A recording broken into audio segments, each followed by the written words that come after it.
The White House and the CIA sent the same message to Pyongyang on Sunday. There will be no preconditions for a meeting between US President Donald Trump and Kim Jong-un beyond the DPRK's pledge to abstain from missile and nuclear tests and not publicly criticize joint military exercises with South Korea. He can't conduct nuclear testing. He's got to stop the missile testing that he's been hard at for the last years.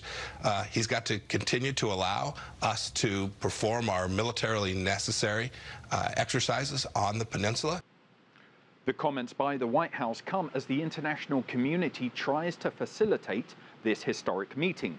This week, representatives from South Korea will give updated briefings to officials in Tokyo and Beijing on the possible talks. I also highly appreciate the brave decision of the DPRK's leader, Kim Jong-un. We will do our best to prepare for the summit between him and our leaders in April, and for the one between him and the U.S., so the meetings will be successful and we can achieve a lot. Well, Toby, what has been the international reaction to these summit meetings? Well, Trump says he's had pledges of support from Beijing.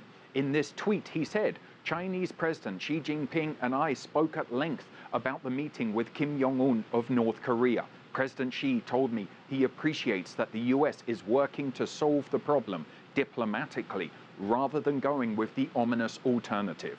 China continues to be helpful. It's unclear where this summit will take place, if it happens. Over the weekend, Sweden and Switzerland offered their assistance. The White House has said it wants the meeting to lead to the complete denuclearization of the Korean Peninsula. Look, a lot of people thought we were going to war, and all of a sudden they come in, they say we're going to have a meeting, and there's no more missiles going off, and they want to denuclearize. Some of Trump's critics in the US worry that the possible summit has been too hastily arranged. But outside the US, the mood seems closer to optimism.